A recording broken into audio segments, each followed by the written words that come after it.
My welcome, dear students. Today we continue talking with you about legal basics of a future profession of a medical work.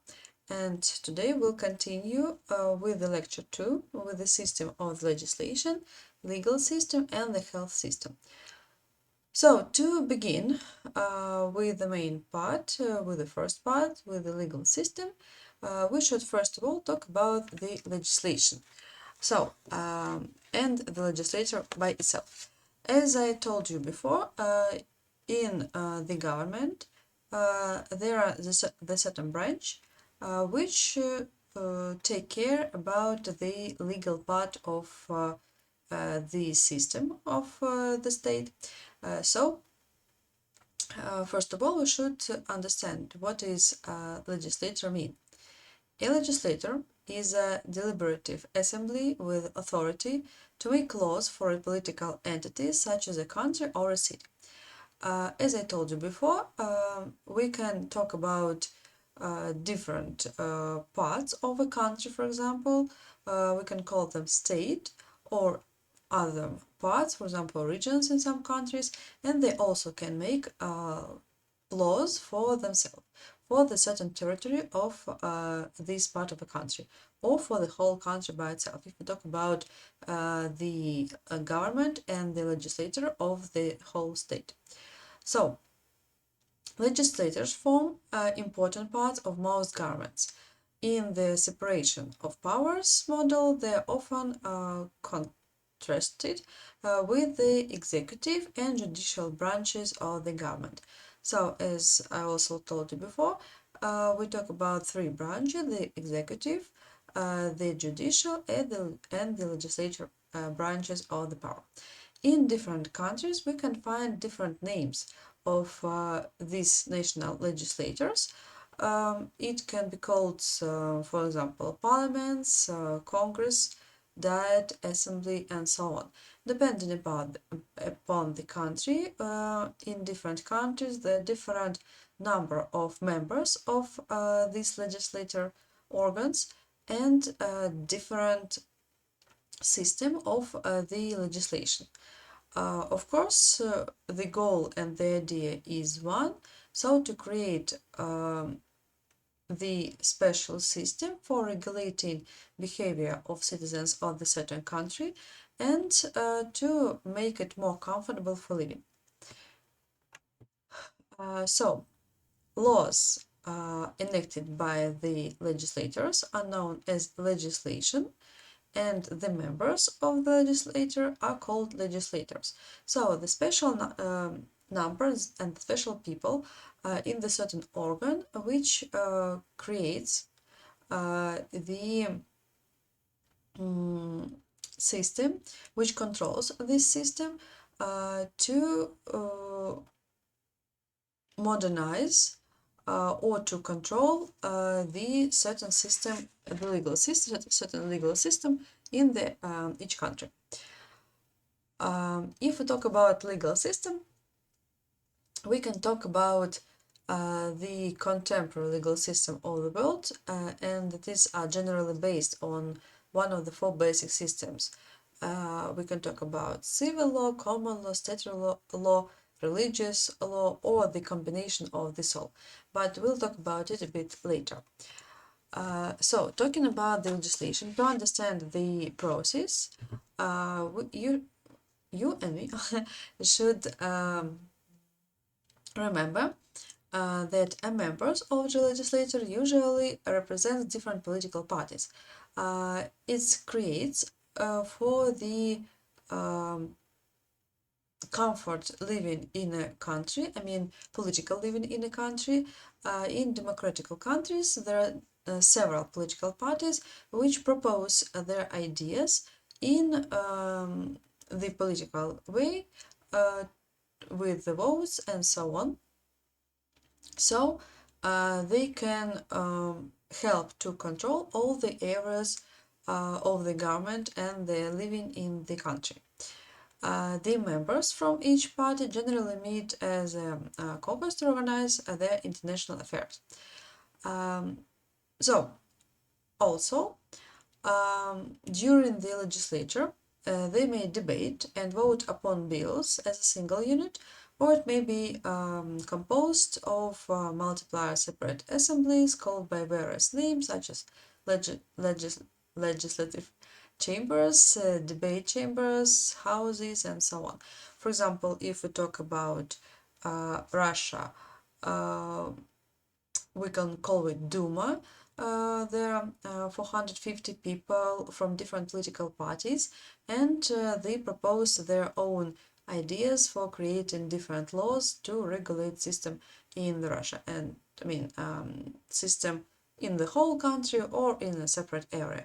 If we talk about Great Britain, for example, there are two houses, House of Lords and House of Parliament. House of Lords controls the situation with the legislation and helps to create new laws with of course sometimes with the debates or sometimes with some arguers, but they have much less people. They have just 250.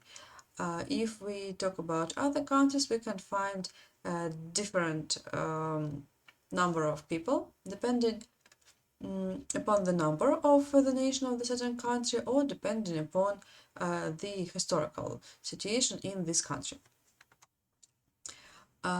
So we should check and should put it in your notebooks that legal system is the set of laws of a country and the way in which they're interpreted and enforced. So it means that the certain number of laws in every country creates its own legal system. Depending upon the legal system, it can be divided in four parts about which I talked before. We talk about civil system, we talk about common system law, about statutory law, and religious law. Sometimes these systems, they can be mixed each with other. So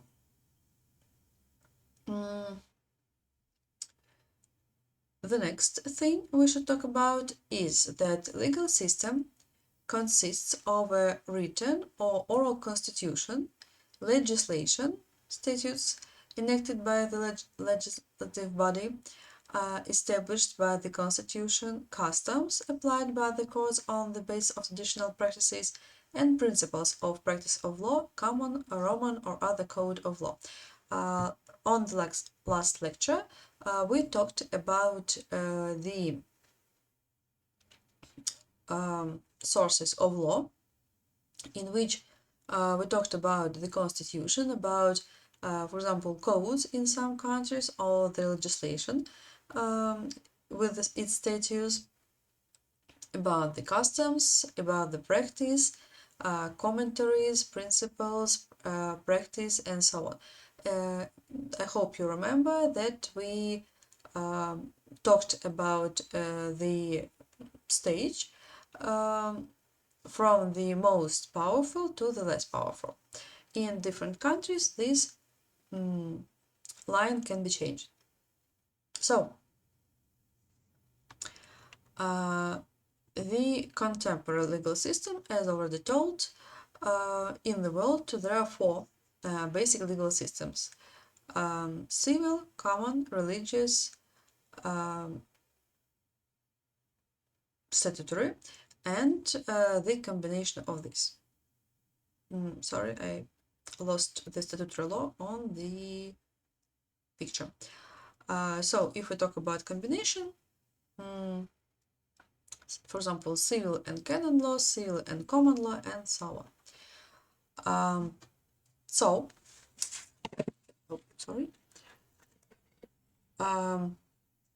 However, the legal system of each country is shaped by its unique history. We can find that these four basic variants, they are just the certain foundation, but depending upon the country, its history and some individual variations, the certain country can have its legal system in a mixed way, not even half and a half, but in a way when they have, for example, more common laws, but with some civil laws also. So both a civil and common law system can be considered the most widespread in the world. Civil law, because of its most widespread by landmarks, and common law because it's employed by the great number of people. By the way, civil law is also famous like continental or European system of law. Let's talk about more context about this system of law. First of all, let's talk about common law. Common law and equity are systems of law whose sourced the decisions in case by judges. So the main source of this law is the case which already was in the past, and the judge made a decision about it. Alongside, every system will have a legislator that passed new laws and statutes. The relationship between statutes and judicial decisions can be mostly in complex. In some jurisdictions, such statutes may overrule judicial decisions or codify the topic covers by several contradictory or ambiguous deletions. In some jurisdictions, judicial decisions may decide whether the jurisdiction's constitution allowed a particular statute or statutory provision to be made of which or what means is contained with the statutory provision. Statutes were allowed to be made by the government. Common law, in the most developed in England, it was influenced by Anglo-Saxon law and a much lesser extent by the Norman conquest of England.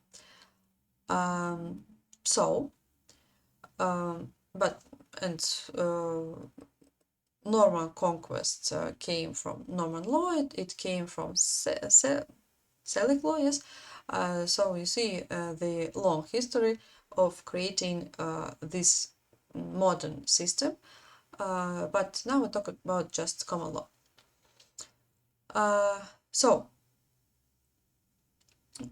It's used, this common law system is used in most of the United Kingdom,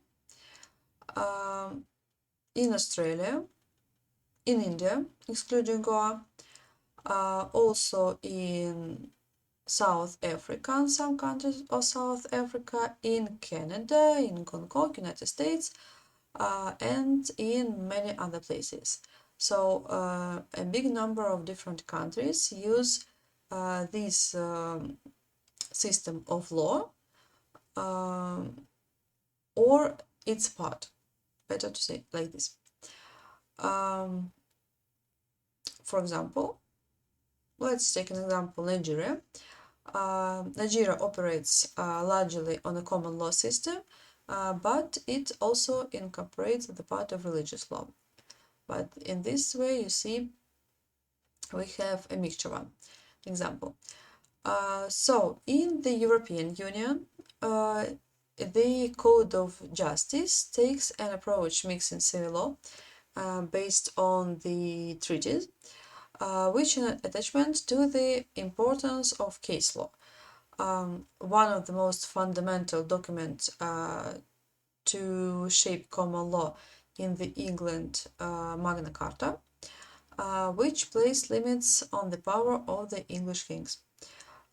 It served as a kind of medieval bill of rights for the aristocracy and the judiciaries who developed the law. So, you see, most of the English-speaking countries, they use common law to solve the judicial problems and their relations between people, and the main source of this system is the previous decision in a similar case. So, oh, by the way, but we can't say that there are no statutes or something like that. There are, but they're more like common principles which used in a situation when there are no previous decision, or when there are no precedent in common situations. So, after that, we should go to civil law. I was too fast. If we go to civil law system, we should talk about the central source of law that is recognized as authorities, either codifications in constitution or statutes by the legislation to create a code.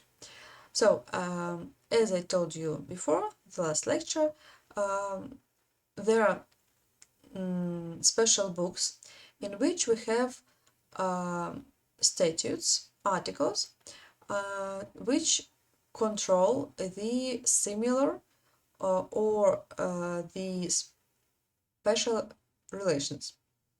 So it means that different kind of relations and different articles which regulate these relations, they are gathered in one book. Of course, we also have constitution in this country as the main law, and after that, on the lower stage, we have the codes which control the certain number of relations. For example, civil relations, administrative relations, criminal relations, and so on. So,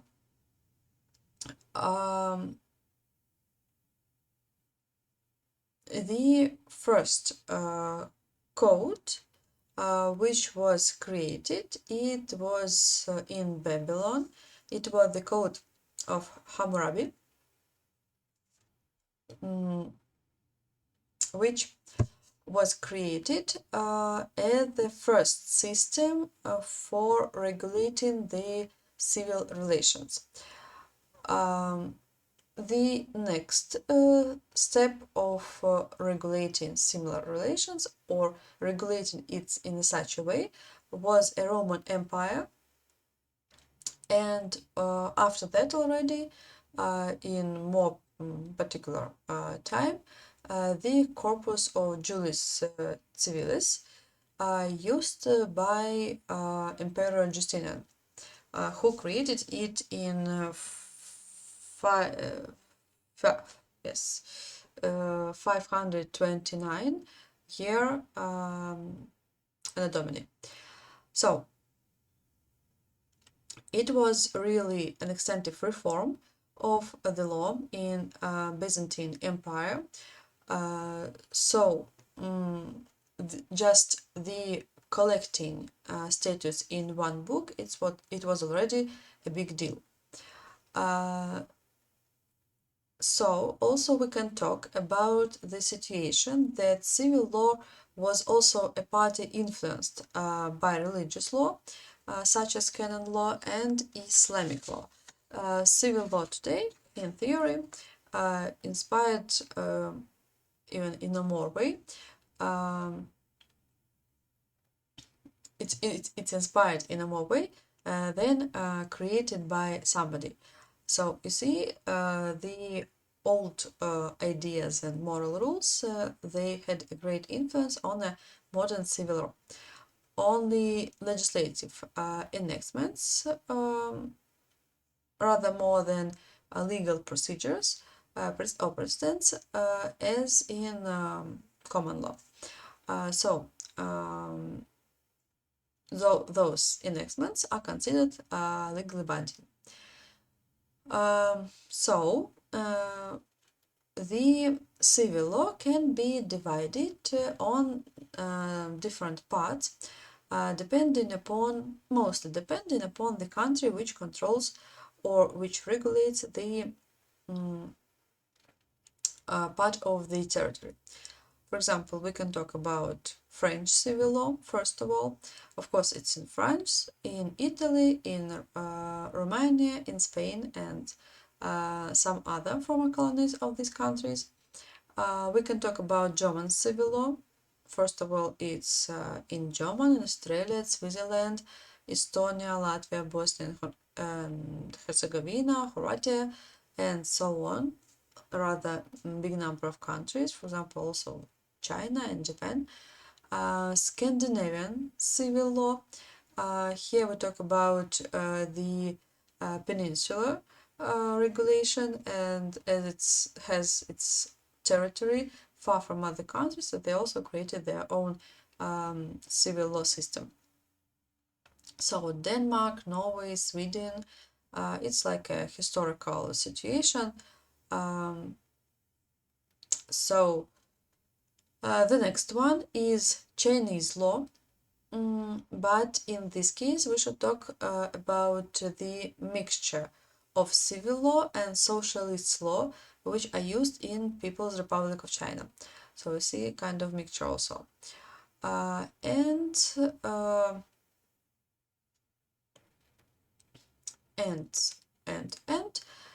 If we talk about Russian, for example, we can talk about also Roman law traditions, which came to us from Byzantine culture. But after that, they also were influenced by German and Dutch norms. After that, socialistic style of the legislation. And nowadays, already from 1990s, the continental European law influence on the Russian legal system. So you can see that also we have rather mixtured system of law on the territory of Russian Federation. So the next one we should talk about is religious law. Here's one of the most old legal systems, which creates and based on the religious documents.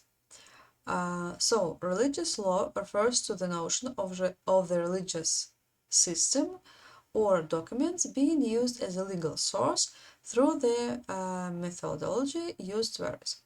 So, for example, the use of Hevish and Halacha for public law as a static and there is no alternative, so it has a big quality for regulation. So if we talk, for example, about Christian canon law, we can see here that it is more similar to civil law in its use of nowadays codes. So different books which regulate different relations or parts of the human being. In Islamic, for example, we have Sharia law, and it's based on legal precedent and special other systems in analogy. So the main example of the regulation in religious law we can see in Sharia in Islam, where they created the modern system from the canon law. In some cases, they're intended purely as an individual moral guidance, but in other cases, they're intended and may be used as a basis of counter-legal systems. So, in some religious systems, there are even special books for regulating different parts of living of a certain person, regulating in the religious way, regulating in the family relations, regulating in social relations, in labor relations, in procedure, and so on. For example, also we can talk about, for example, about what? Mostly about shariats, the most popular.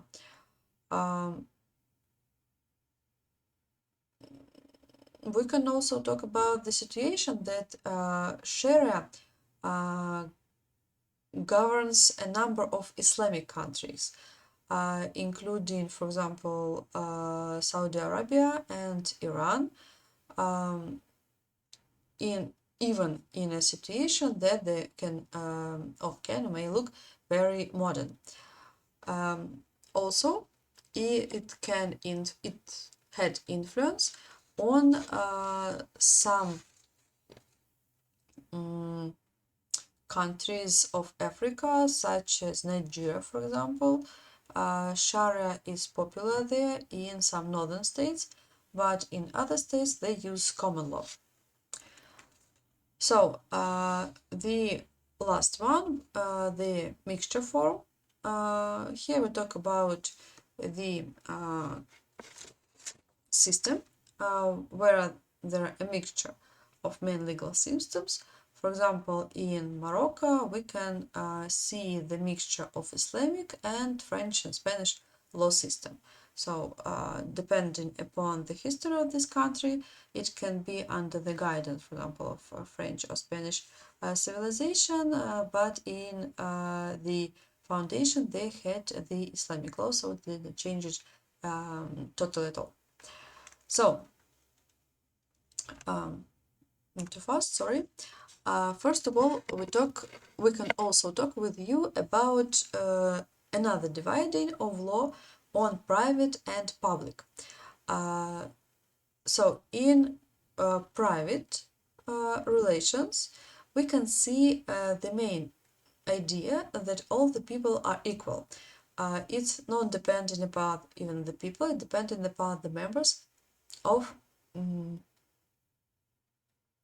these relations. For example, we can talk about relations between the man and the organization. So, in this situation, we can see that not depending about the kind of a member. In some cases, private law is also connected even with the relation between a person and the government, but just not the government, the state even, but not in those situations when they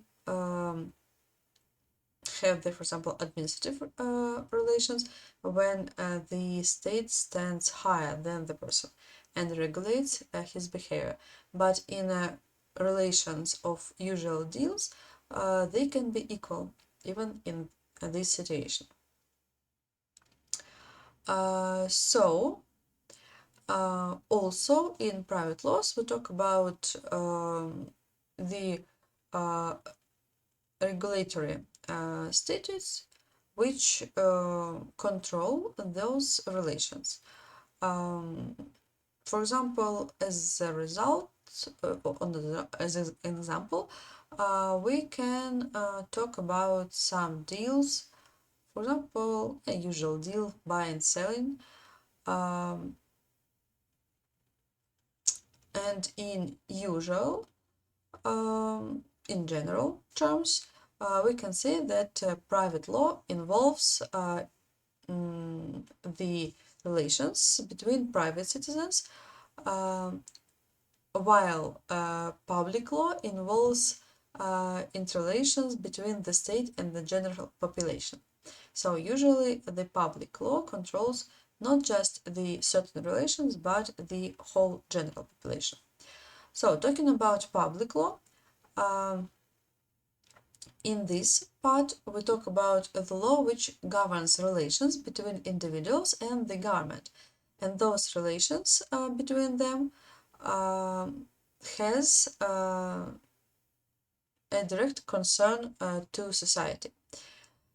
So public law comprises constitutional, administrative law, tax law, for example, criminal law, and so on.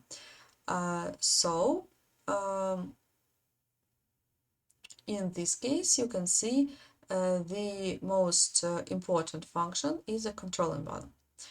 The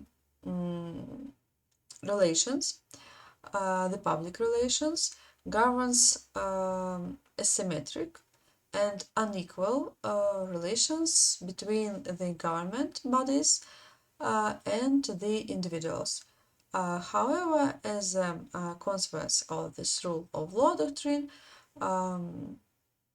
authorities may only act within the law, nothing except it, just in those borders which were given to them to act with individuals. The government and the organs of the government and of the state must obey the law. So they just control, and in some cases they can punish, but just after the judicial procedure. So we go to the next part. We go to the part with legal behavior. And first of all, we should talk about the theory of this behavior. This term is rather young, so it was created in 1976 by the theoretical sociologist Donald Black, which introduced a general sociological theory of law in his book.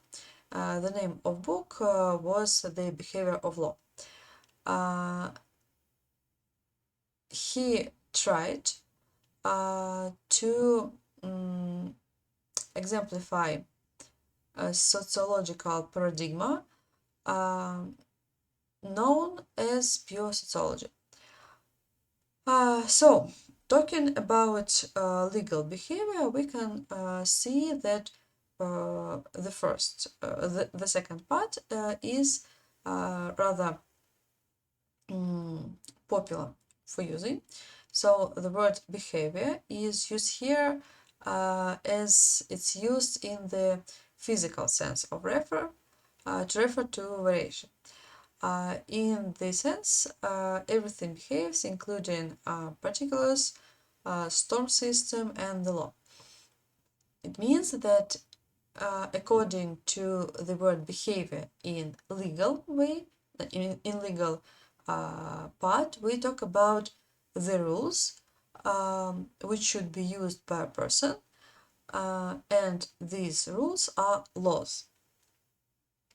Black's theory predicts and explains variations of legal behaviors, such as why one assistant results in a call to the police while another will not do it, or why one homicide conviction results in a capital punishment while another doesn't.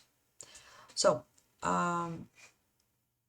talking to the term of legal behavior, it refers to the variations in the degrees of government social control of one's behavior, for instance, not obeying the traffic law.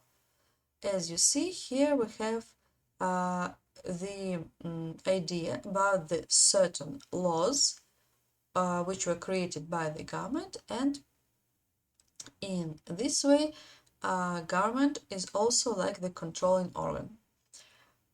If we talk about ethical behavior, it's much more to moral rules, which are not controlled by the government, but it's controlled by the society.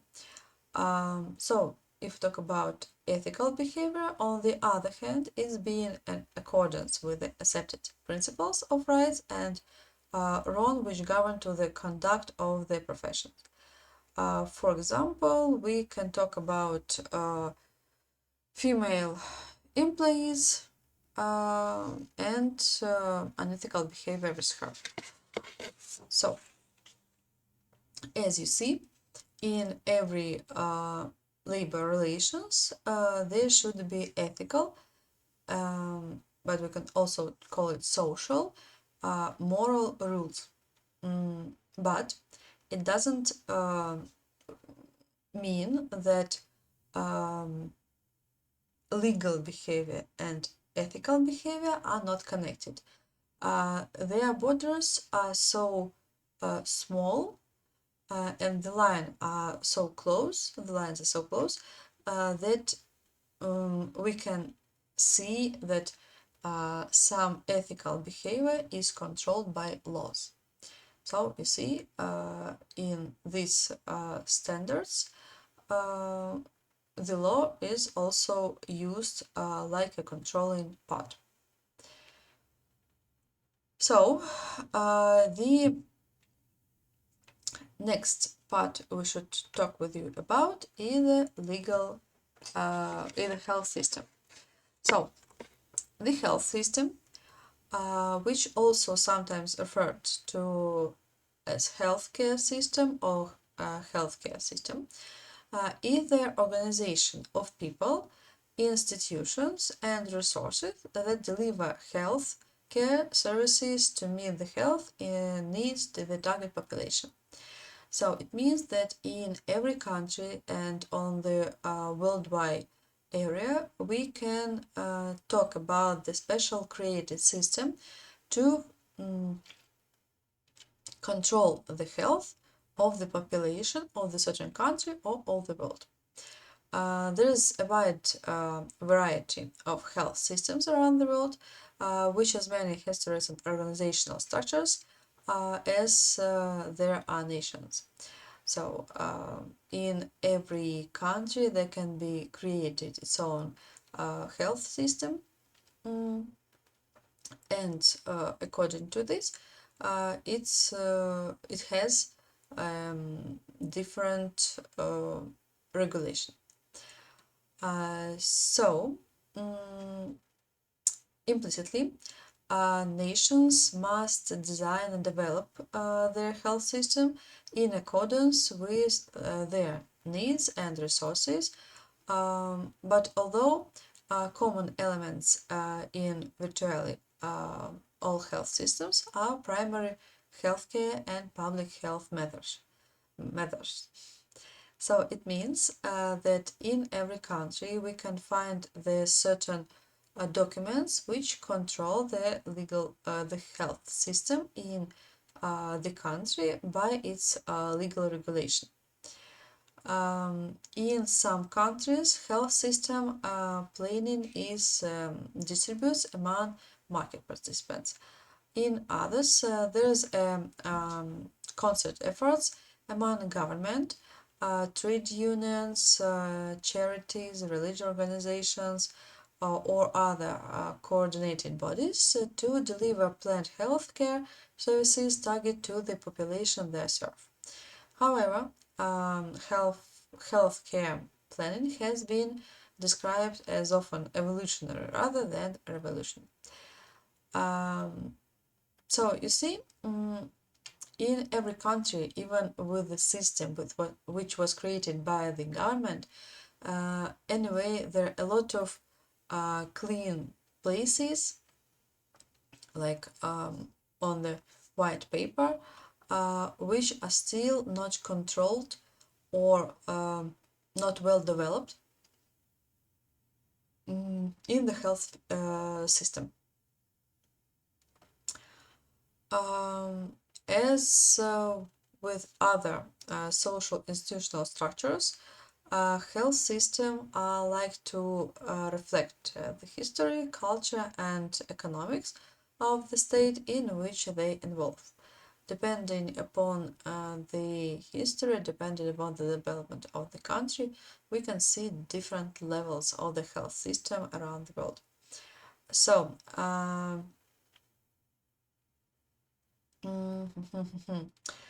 what else should we talk about? If we talk about members of the health system, we can talk about different parts of them. And of course, we should begin with the government, which controls all the system on the certain territory of the country. But it's one of the main members. The next members are organizations, health organizations, which make it real, which make the system real. And the last ones are the individuals which come to use this legal system. So in organizations, we also can find individuals, but with a special knowledge and working as the workers in this organization. So if we talk about goals of the health system, we will talk about the health of the citizens. So, and according to the World Health Organizations, in short variant is WHO, the directing and coordinating authority of health within the United Nations system, healthcare system's goals are good health of the citizens of a country and all the world, responsiveness of the expectations of the population, and fair means of funding operations. Progress towards them depends on how system carry out four vital functions. So it's provision of healthcare services, resource generation, financing, and stewardship. Other dimensions for the evaluation of the health system include quality, efficiency, acceptable, and equity. Also, those rules and principles was described in the United States as it had the name the 5 C's: cost, coverage, constancy, complexity, and chronic illness. Of course, it's like just the name, but not the certain principles. So, if we talk about different systems, let's compare two systems to see how it's developed in different countries. First of all, we'll talk about Russia and then talk about India, as it's the most close countries to you and to me. So, healthcare in Russia, it's free to all residents through a compulsory state high insurance program. So we have the special program to regulate the relations in healthcare system. However, the public healthcare system has faced much criticism to the poor organization structure, lack of the government funds, outdated medical equipment, and poorly paid staff. Of course, there are the problems in this organization, in this system, even when we can talk about the understanding and the value of this sphere of life. And because of this, many experts in Russia choose private medical treatment, which is widely available in lots of areas of Russian Federation. Patients assess doctors, dentists, medical specialists, through the state system or in the private. In recent years, some state facilities have been to offer private treatment to those with insurance.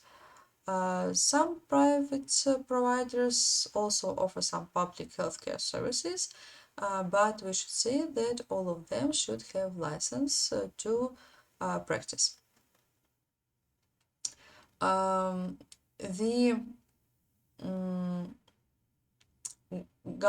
part of the government which controls this sphere of regulation is the Ministry of Health. Russian Ministry of Health oversees the Russian public health care system, and the sector employs more than 2 million of people.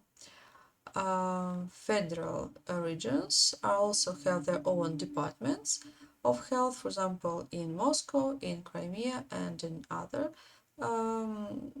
areas, and oversees already local administrations. Let's compare this healthcare system with India. So, in India, provides a universal free outpatient and inpatient care at government clinics and hospitals. State are in charge of organizing their healthcare services.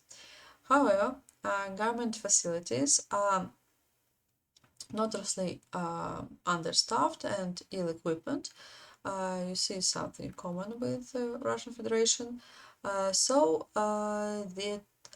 in this case, in India, most people pay out of pocket for private healthcare.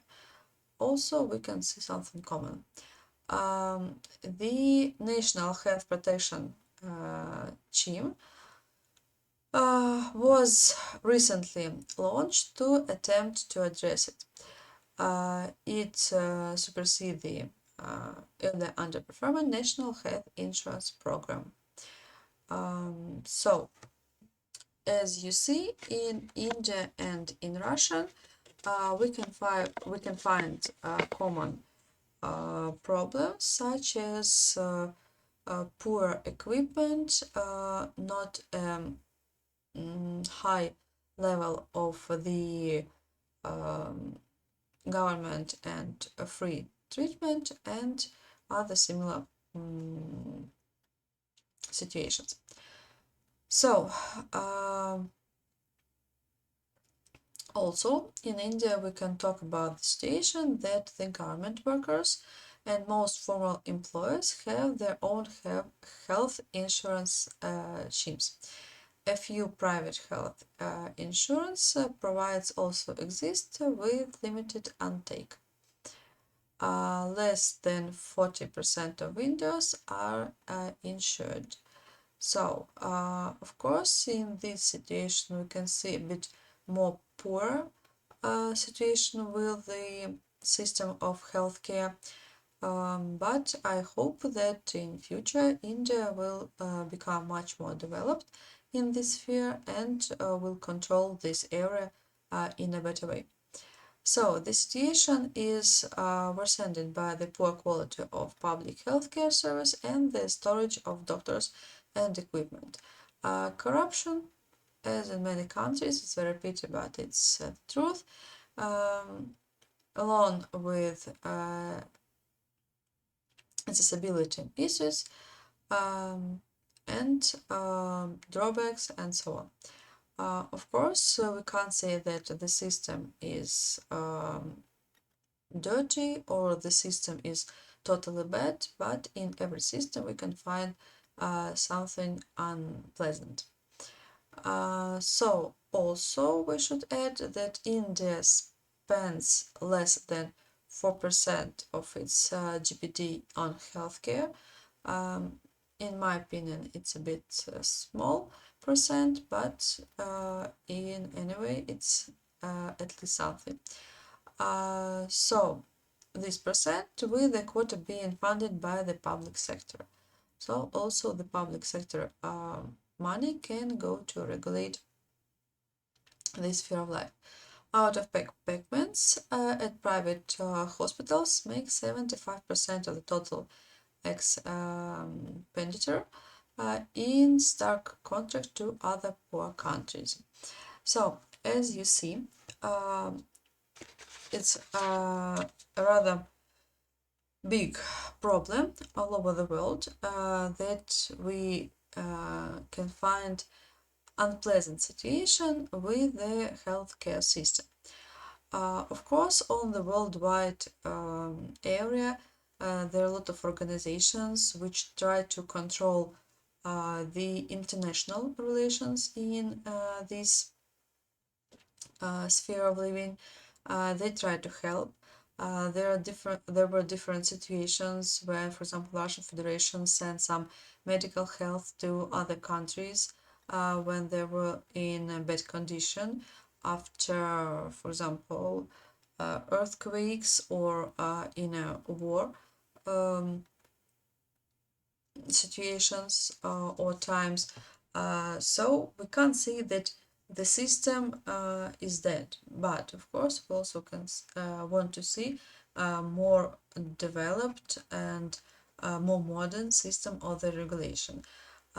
Doctors should have, even maybe must is not the best word, but I hope that in future it will be something like that, should have good payments, but those good payments should go for the good work, and it's the reason for the good studying and good understanding the problems of the people's body and the way of the treatment. Of course, the equipment which will help to understand the problem, to find it out, will help to finish with this problem and to cure the person. All these plans and all these ideas, I hope in some time will be real ones. So, as you see, today we talked about the rather important part of the regulation. Also, by the way, I wanted to tell you that this healthcare system controlled also by the legislation documents. It means that in these documents there are special system of the regulation. Some of documents they consist of the articles and statutes which say that this system should consist of this, and this. It should has its principles. How does money should be divided between the organizations? What is the stage of different organizations? For example, administrative which stay lower and state which stay higher, and so on. So also in the system we have special statutes which tells us about the responsibilities of doctors, of medical workers, also about patients and their ways of behavior. For example, of course, it's more the like moral rules not to be rude with doctors, but in other situations when, for example, they lie or they give the information with mistakes and they know it, it can be some kind of administrative relations, and they can be punished by a fine, for example. So as you see, the healthcare system is rather wide. In most countries already it's well developed on the legal level, but it still needs to regulate it in a real life according to all the bureaucracy's ways and according to the needs of the society or the certain country and all the world also.